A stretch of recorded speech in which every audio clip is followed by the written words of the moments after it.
사람들은 나름대로 소원이 있고 꿈이 있습니다.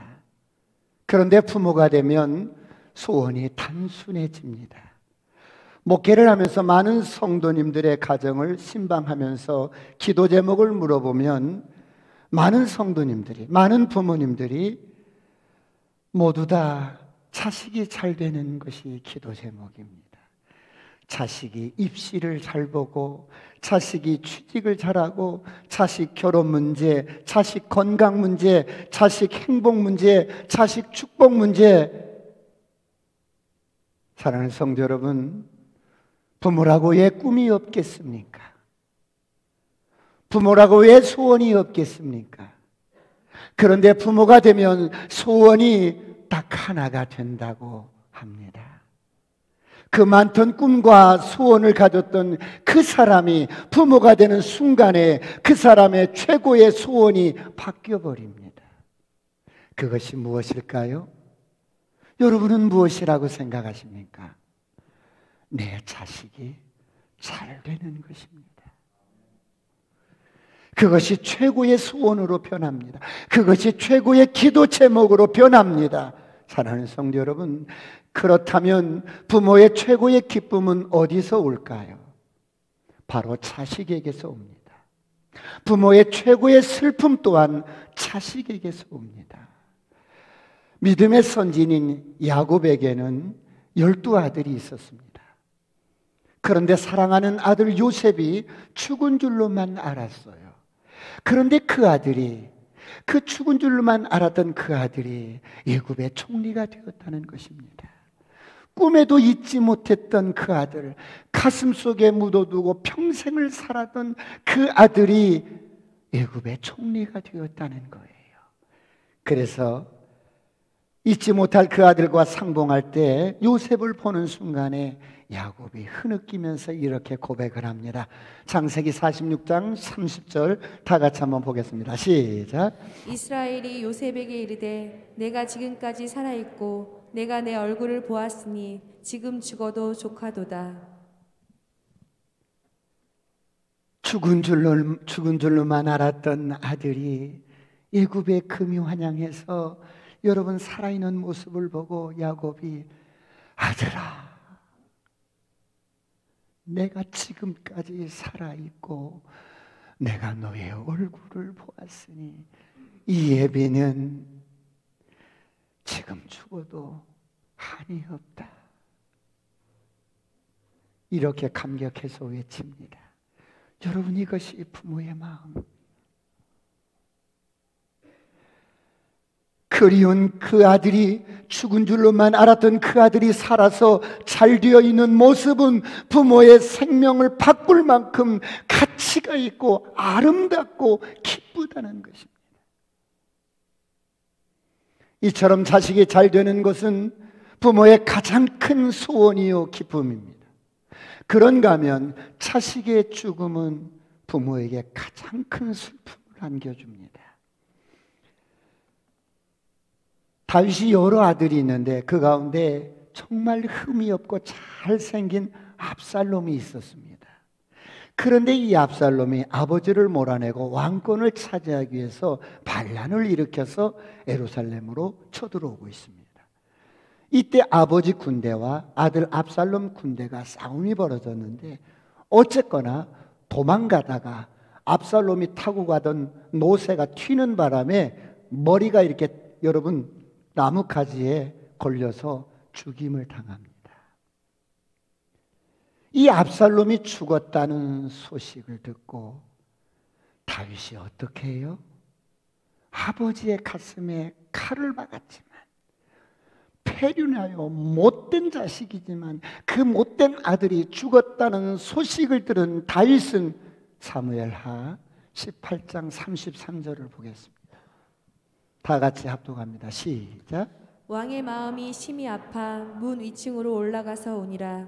그가 올라갈 때 말하기를 내 아들 압살롬아, 내 아들 압살롬아, 차라리 내가 너를 대신하여 죽었더면 압살롬 내 아들아 하였더라. 압살롬이 죽었다는 소식을 듣고 다윗이 다리에 힘이 빠집니다. 여러분, 압살롬아, 내 아들 압살롬아, 내 아들 압살롬아, 차라리 내가 너를 대신하여 죽었더라면, 내 아들 압살롬아, 내 아들 압살롬아, 패역한 자식에 아버지 가슴에 칼을 박은 자식이지만 그 자식의 죽음 앞에 슬피 울며 통곡을 합니다. 여러분, 이것이 부모의 마음입니다. 이렇게 5월에 햇볕이 쏟아지는 어느 날 아침에 대청마루에 아들과 아버지가 앉았어요. 연로하신 아버지가 아들에게 물어요. 아들아, 마치 그 나뭇가지에 까마귀 한 마리가 날아와 앉았는데 아버지의 눈에 그 까마귀가 무슨 새인지 아들에게 묻습니다. 아들아, 저 새 이름이 뭐니? 저 새 이름이 뭐야? 예, 아버지, 까마귀예요. 아들아, 뭐라고 그랬지? 저 새 이름이 뭐지? 까마귀. 근데 또 잊어버린 거야. 아들아, 저 새 이름이 뭐라고 그랬지? 아버지, 까마귀예요, 까마귀. 아들아, 뭐라고 그랬지? 까마귀라고요. 그러자 아버지가 놀래가지고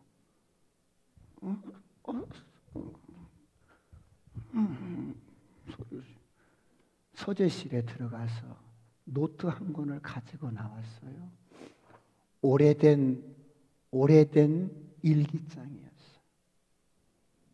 아버지가 그 일기장을 펼치더니 여기에 이렇게 적은 일기를 읽는 거예요. 오늘은 3살짜리 아들과 대청마루에 나왔는데 창가에 날아온 새 이름을 내 아들이 물었다. 아빠, 저게 뭐야? 까마귀란다.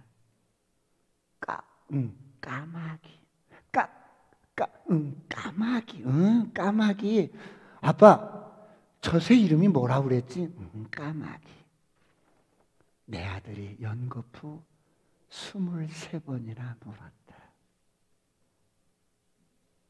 그럼에도 불구하고 난 너무 행복했다. 여러분, 자식은 키워놓으면 자기 혼자 큰 줄 압니다.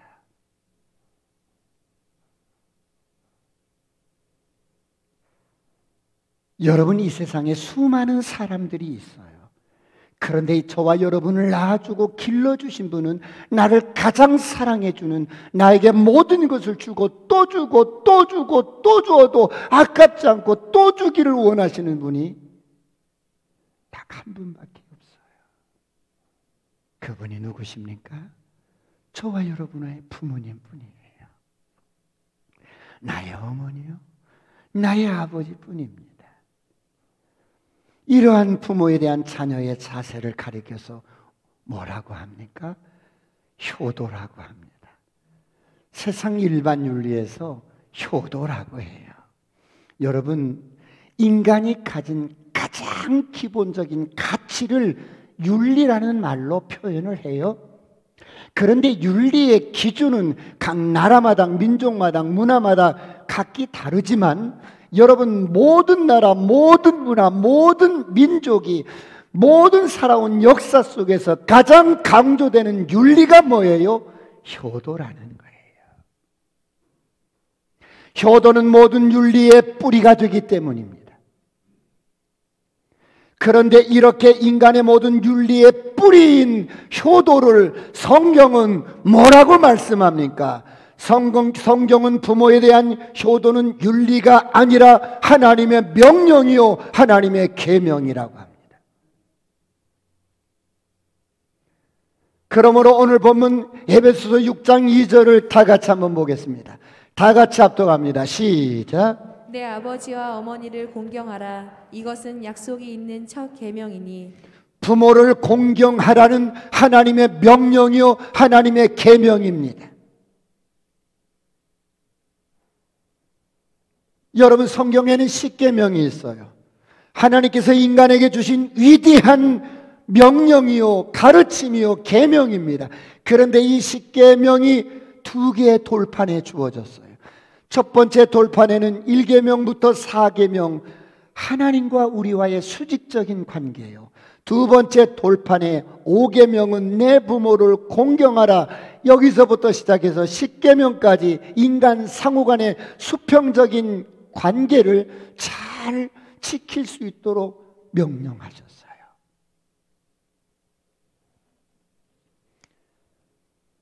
사람과의 관계 속에서 이루어지는 모든 계명들은 그냥 간단하게 명령만 하셨지만 오늘 내 부모를 공경하라는 이 5계명은 단서를 붙입니다. 내가 부모를 공경하면 내가 이 땅에서 잘되고 장수하고 하는 것마다 잘될 거야. 할렐루야. 그래서 부모 공경은 약속 있는 첫 계명이라고 합니다. 부모 공경을 다른 말로 여러분 표현을 하면 약속 있는 첫 계명이에요. 하나님의 계명과 인간의 계명을 이어주는 약속 있는 첫 계명이라는 거예요. 부모님은 하나님이 아니십니다. 그런데 유대인들은 보이지 않는 하나님을 보이는 하나님으로 주신 분이 부모라고 생각합니다.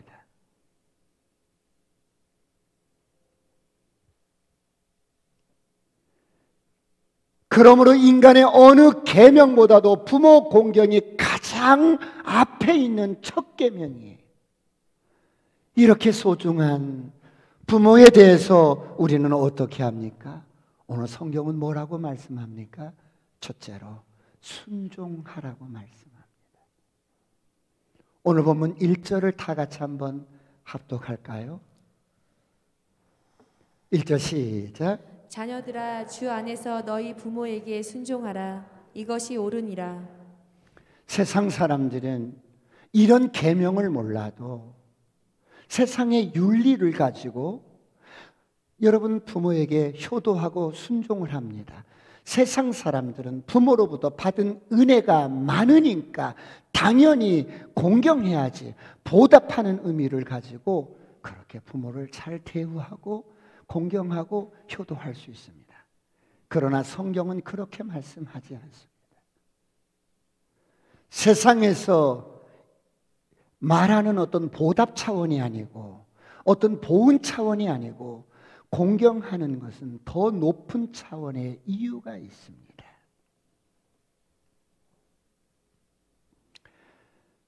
부모 공경에 대한 많은 이유가 있지만 너의 행복한 가정을 위한 것이다. 여러분, 우리는 행복한 가정이라고 하면 부부 두 사람이 서로 사랑하면 행복한 가정이 된다고 생각합니다. 그러나 그렇지 않습니다. 행복한 가정의 가장 중요한 비결은 부모 공경입니다. 부모 공경 없는 가정은 행복할 수가 없어요. 왜요? 부모와 나와의 관계가 모든 관계를 결정짓는 첫 단추입니다. 여러분 저를 보세요. 이게 첫 단추예요. 첫 단추가 첫 단추에 잘 끼워져야 되는데 이게 끼워지질 않습니다.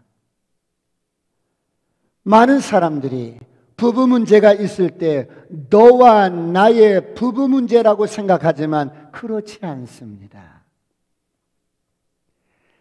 나와 내 부모와의 관계, 그 관계를 저 사람과 부모와의 관계가 얽혀서 부부 관계를 어렵게 만든다는 거예요.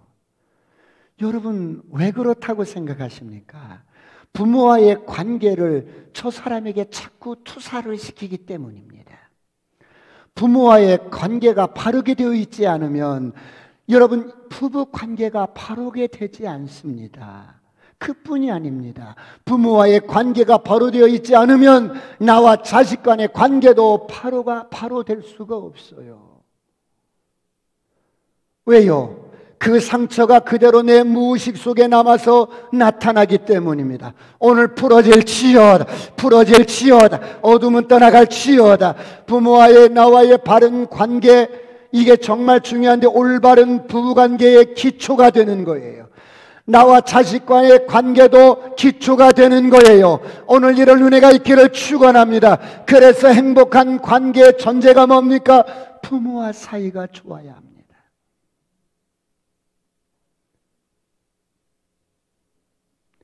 여러분, 저는 옛날에 이 말의 의미를 잘 몰랐어요. 애야, 너 그 사람과 결혼하려고 하면 그 사람이 부모를 어떻게 대하는지 관찰을 해보거라.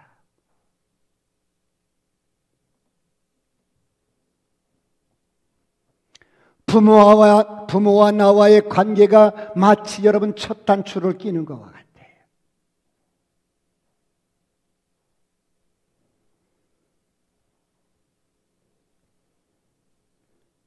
부모와 사이가 좋아야, 부모와 나와의 관계가 좋아야만이 가정의 질서가 잡힙니다. 정서가 안정이 됩니다. 그래서 행복해지는 것입니다. 오늘 이런 은혜가 있기를 축원합니다.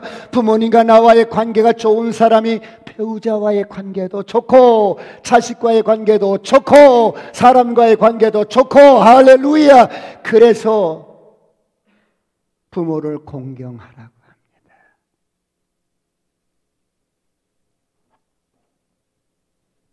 그렇다면 자녀들의 과제가 뭐예요? 부모를 사랑하는 거예요. 부모님을 사랑하는 것이 공경하는 것입니다. 동시에 부모를 사랑해야만이 독립을 할 때도 건강하게 제대로 독립을 할 수가 있습니다.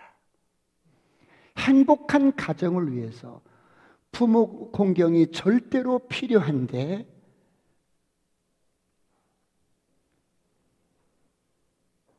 이것이 왜 이렇게 중요할까요? 부모 공경이 왜 이렇게 중요할까요? 여러분, 진정한 인간이 되기 위해서는 부모 공경이 이토록 중요하다는 겁니다. 진정한 인간 관계가 되기 위해서는 부모 공경이 이렇게 중요하다는 겁니다. 왜 그렇습니까? 인간은 죄인이에요. 그 죄의 뿌리가 뭐예요? 교만함입니다.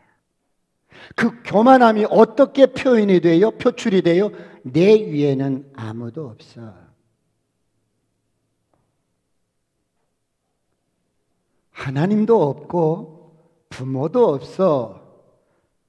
나를 다스릴 사람 필요 없어. 내가 내 인생의 주인이야. 내 인생 내 거라고. 이런 교만이 하나님으로부터 우리를 멀어지게 만들고, 이 교만의 결과가 무엇으로 나타나요? 거역으로 나타납니다. 그래서 인간은 근본적으로 교만하고 거역을 좋아하는 존재인데, 애들이 조금만 커도 말을 듣지 않아요. 사랑하는 성도 여러분, 우리에게 있는 이 교만과 거역을 치료하는 치유제가 있어요. 그게 뭡니까? 바로 순종하는 거예요. 순종은 교만을 치료하는 치유제입니다. 오늘 이런 은혜가 있기를 축원합니다. 순종은 거역을 떠나가게 하는 치유제입니다. 할렐루야. 오늘 이런 은혜가 있기를 축원합니다. 그러면 우리가 어떻게 순종을 가르칠 수 있습니까? 가장 쉬운 방법이 너의 부모에게 순종하는 거예요. 왜 그렇습니까? 부모는 눈에 보이는 분이에요. 하나님은 보이지 않아요. 부모님은 보이는 분이고, 여러분 추상적인 존재가 아니에요. 가장 나를 사랑하시고 나를 이 땅에 오게 하신 분이에요. 무엇을 위해서라도 자식을 위해서 다 희생하실 수 있는 분이 부모님이에요.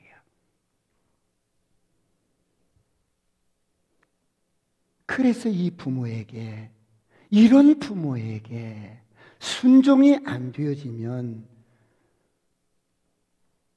누구에게 순종을 잘하겠어요?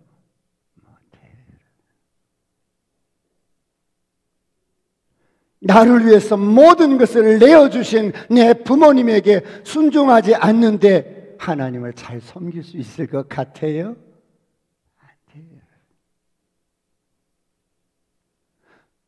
나를 위해서 모든 것을 그냥 입에 넘어가는 것도 뺏어 줄 만큼, 간이라도 뺏어 줄 만큼, 그렇게 눈에 넣어도 아프지 않을 만큼 그렇게 사랑하시는, 나를 위해서 희생하신 부모에게 순종이 안 되는데 다른 사람들에게 순종이 잘 될 것 같아요? 안 돼요. 내가 돈 때문에 순종할 수 있고, 무슨 자리 때문에 순종할 수 있고, 무슨 권세 때문에 내가 순종하는 척은 할 수 있어도,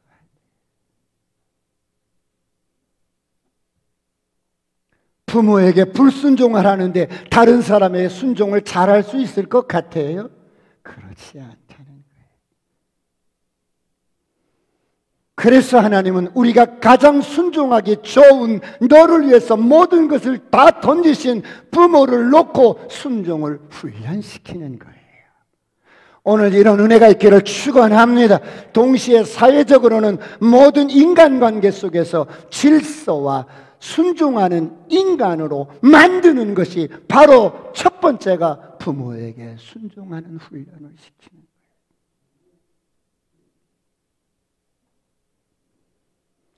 그러므로 부모를 공경하시길 축원합니다. 축원합니다. 축원합니다. 내 부모를 공경하는 이것이 약속에 있는 첫 계명이래요.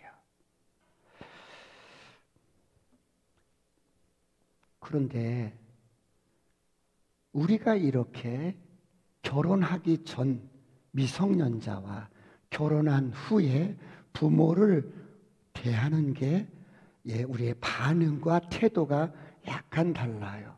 아직 미성년자나 결혼하지 않은 자녀들은 부모님께 어떻게 효도하는 거예요? 순종으로 효도하는 거예요. 그래서 1절을 이렇게 말하는 거예요. 1절 다 같이 한번 합독합니다. 시작. 자녀들아, 주 안에서 너희 부모에게 순종하라. 이것이 옳으니라. 자녀들아, 이것이 옳은 것인데 주 안에서 내 부모에게 순종하라. 주님이 주신 질서예요.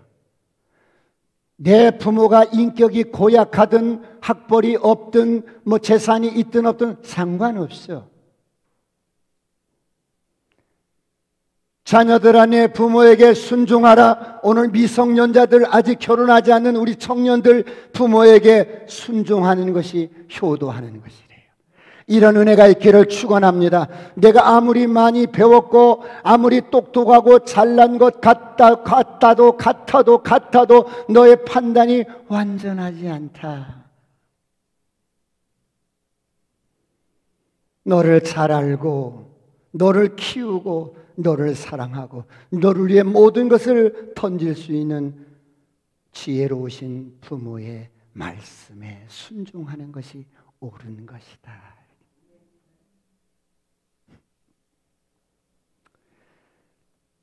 나 상처받았어요. 왜? 내가 원하는 대학을 가야 되는데 부모님이 나를 자꾸 그런다고. 상처 많아요. 이거는.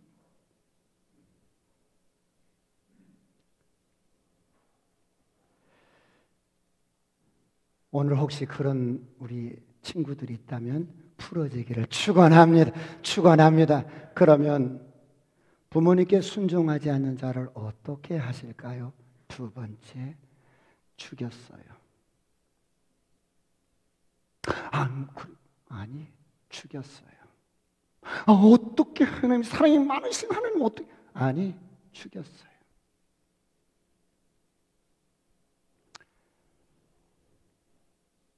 출애굽기 21장 15절을 보겠습니다. 여러분, 자식이 왕성해서 힘이 있어지고 여러분 부모는 이렇게 쇠약해지면 이제 눈에 뵈는 게 없는 거야. 부모를 막 학대하는 거야. 막대하는 거야. 다 같이 합동합니다. 시작. 자기 아버지나 어머니를 치는 자는 반드시 죽일지니라.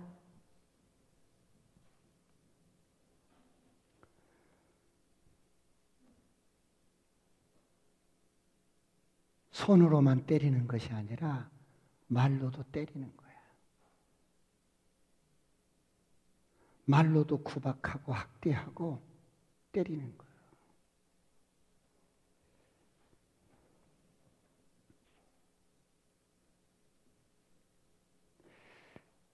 출애굽기 21장 17절을 보겠습니다. 또 이런, 자, 17절 시작.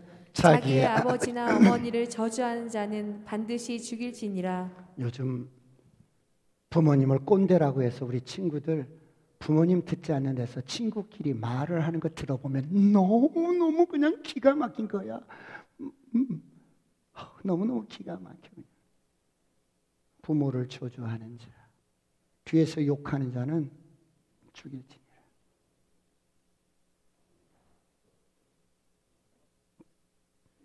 신명기 21장 18절로 21절을 보겠습니다. 다 같이 합독합니다. 시작. 사람에게 완악하고 패역한 아들이 있어 그의 아버지의 말이나 그 어머니의 말을 순종하지 아니하고 부모가 징계하여도 순종하지 아니하거든 그의 부모가 그를 끌고 성문에 이르러 그 성읍 장로들에게 나아가서 그 성읍 장로들에게 말하기를 우리의 이 자식은 완악하고 패역하여 우리 말을 듣지 아니하고 방탕하며 술에 잠긴 자라 하면 그 성읍의 모든 사람들이 그를 돌로 쳐 죽일지니 이같이 내가 너희 중에서 악을 제하라.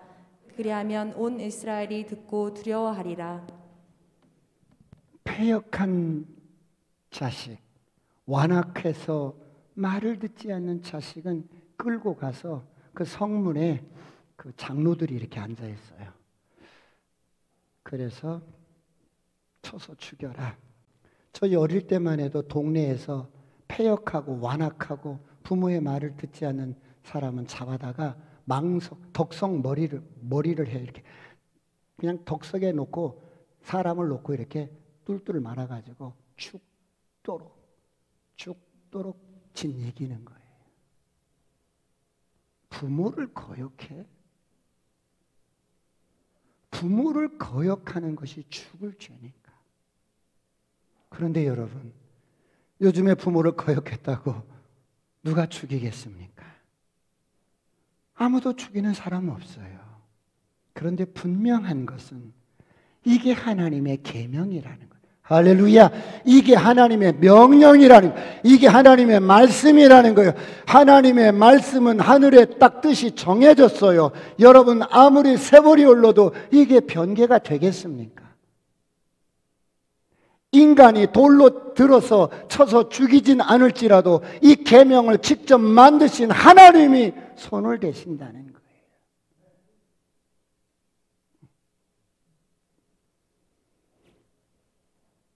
그러므로 부모에게 순복하는 저와 여러분이 되시길 축원합니다. 우리 자녀들이 되시길 축원합니다. 그렇다면 이런 미성년자가 아니라 이제 우리가 결혼해서 성년이 되었어요. 그러면 우리가 부모를 어떻게 대해야 할까요? 어떻게 하는 것이 효도하는 것일까요? 결혼해서 독립을 했어요. 세 번째, 이때 부모에 대한 효도는 공경입니다. 2절을 다 같이 한번 합독하겠습니다. 오늘 본문 에베소서 6장 2절 다 같이 합독합니다. 시작. 내 아버지와 어머니를 공경하라. 이것은 약속이 있는 첫 계명이니. 부모를 공경하라. 이것은 약속이 있는 첫 계명이다. 여러분, 가정에 문제가 있는 것을 보면 부모와 자식 간의 문제가 가장 큰 게 뭐냐면 경계선의 문제예요. 부모와 자식 간의 경계선을 어떻게 긋느냐가 가장 중요한 문제인데요. 가정 안에서 모든 상처가 어디서 와요? 경계선이 분명치 않아서 상처가 오는 거예요. 부모는 옛날처럼 자식을 위해서 희생하고 헌신하지만 옛날처럼 요즘 자녀들이 부모에게 순종을 합니까? 잘 안 해요.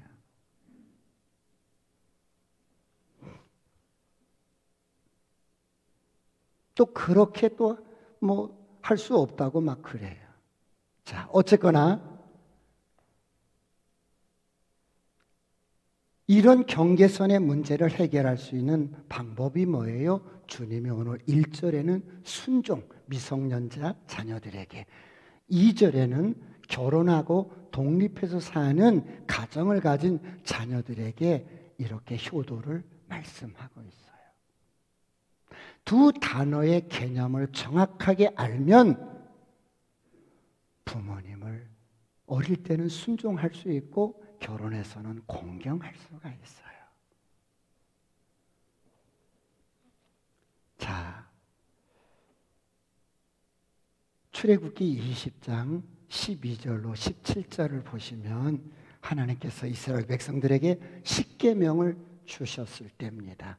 이 십계명을 받는 수여자들에게 여러분 쭉 이야기하는 12절부터 시작. 내 부모를 공경하라. 그리하면 내 하나님 여호와가 내게 준 땅에서 내 생명이 길리라. 살인하지 말라. 간음하지 말라. 도둑질하지 말라. 내 이웃에 대하여 거짓 증거하지 말라. 내 이웃의 집을 탐내지 말라. 내 이웃의 아내나 그의 남종이나 그의 여종이나 그의 소나 그의 낙이나 물은 내 이웃의 소유를 탐내지 말라. 지금 내 이웃의 아내, 내 이웃의 집, 내 이웃의 남종, 여종, 뭐 짐승들 탐내지 마라. 미성년자는 집이 아직 없어요. 아내가 아직 없어요. 그러니까 이 십계명을 이렇게 주셨을 때는 이렇게 결혼해서 사는 중년들, 결혼한 사람들, 이런 사람들이야만이 아내도 있고 집도 있고 재산도 있어서 이렇게 적용이 되는데요. 그래서 미성년자들은 부모님께 순종하는 것이 효도고, 이렇게 독립해서 결혼해서 사는 사람들은 부모를 공경하라는 거예요. 자, 부모를 공경하는 것과 순종하는 것은 이게 개념이 달라요. 결혼해서 여러분들이 어떤 것을 이렇게 의사를 결정하고 생각을 하는데 부모님이 에야 그렇게 하지 마라, 그렇게 하면 안 된다, 그렇게 말씀을 하셔도 여러분들이 의사를 결정하고 지혜롭게 생각이 된다면 그렇게 해도 부모 말씀에 불순종하는 것은 아니에요. 그것을 공경하지 않는 것은 아니에요. 여러분, 이제는 내가 독립된 가정을 가지고 사는 거예요. 그래서 이 경계선을 정확하게 긋는데 저를 보세요, 여러분.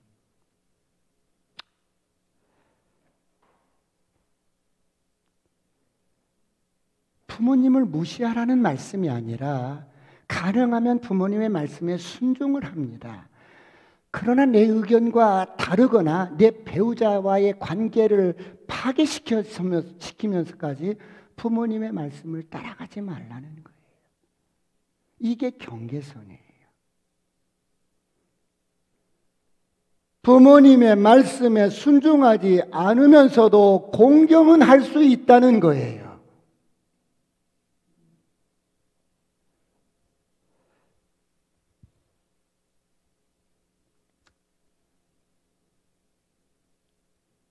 시집간 자식이, 결혼한 자식이 부모 근처에서 살아요.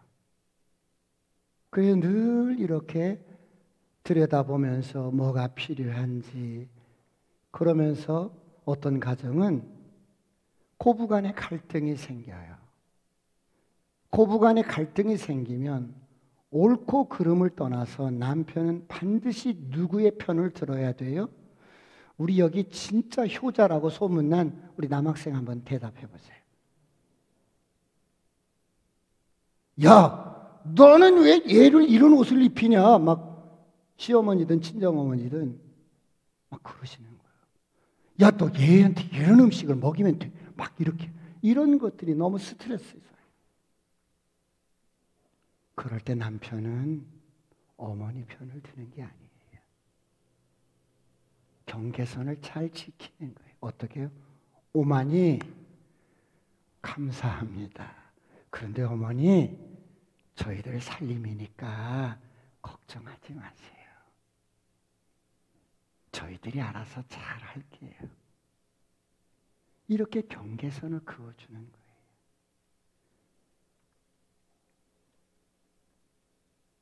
성숙하지 못한 남편은 어머니 편을 들어가지고 그래 잘 살아봐라 그래요. 네 애미하고 잘 살아봐.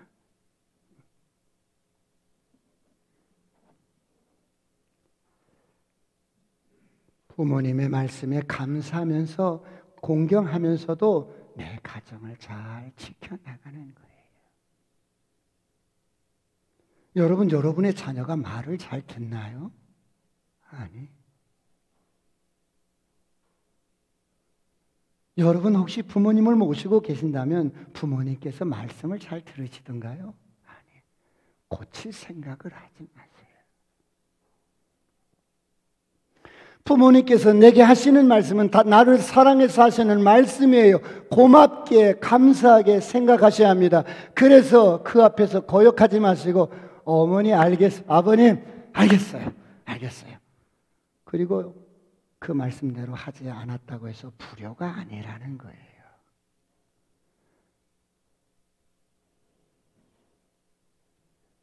그 말씀대로 하지 않았다고 해서 불효가 아니라 늘 공경하는 자세와 태도를 잊지 마시길 축원합니다. 특히 교회에서 우리 청년 시절에 열심히 봉사하고 막 살다시피 하고 막 그러는데 그런 친구들을 보면 참 귀하지요. 그런데 요즘에 그런 청년들 부모에게 선물도 않더라고. 다 커서 직장 생활을 하는데 부모님께 감사도 없고 하숙비도 안 내고 월세도 안 내고 밥값도 안 내고 그냥 사는 거야.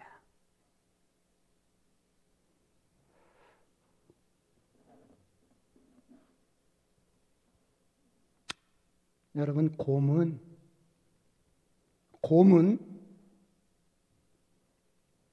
새끼 젖을 띠고 독립을 시킬 때 맛 좋은 딸기밭을 이렇게 눈여겨보아 두어요. 그리고 어느 날 새끼를 데리고 그 딸기밭에 나가는 거예요. 그럼 새끼는 엄마 너무 맛있어. 그리고 막 딸기를 정신없이 이렇게 엄마 먹어봐.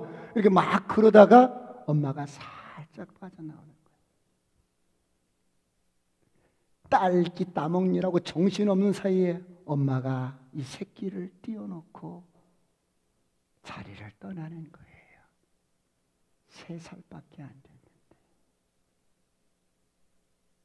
딸기를 정신없이 먹다가 엄마가 어디 있지?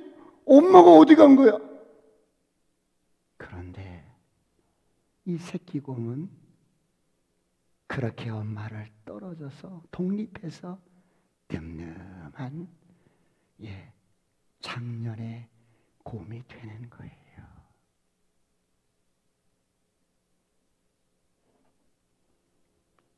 밥값 내세요. 하숙비 내세요. 부모님께 용돈도 드리세요. 할렐루야.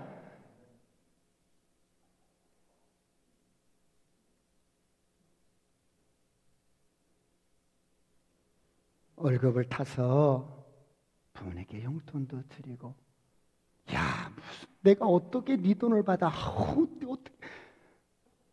엄마, 그러면 이건 밥값이야. 이건 하숙비야. 이건 방세야. 이건 세탁비야. 그리고 치워드리세요. 그러면 이 부모는 그 돈을 어떻게 써? 어떻게 써 그 돈을? 그 돈을 어때요? 또 시집가고 장가갈 때 뭐를 좀 해주려고 또 몰래 또 저축을 적금을 드는 거야. 이게 부모예요. 우리 청년들 용돈도 드리고 밥값도 드리고 할렐루야. 이게 공경인 거야.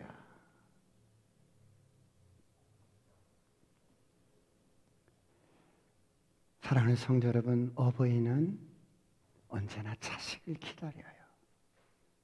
오지 않는 자식 한없이 끝없이 기다려요. 어버이를 기다리게 하지 마시고 어떤 명분으로라도 부모님을 외면하지 마세요. 오늘 예배 마치면 연락도 드리고 다녀오실 수 있으면 다녀도 오시고 그러세요. 여기 앞에 요양원에 가끔 이렇게 밖에 나와 계시는 분들 계시는데 우리 아들이 셋이에요. 그러세요. 첫째 아들은 판사고요. 둘째 아들은 의사고요. 셋째 아들은 교사예요. 나를 꼭 데리러 온다고 그랬어요. 끝없이 기다려요.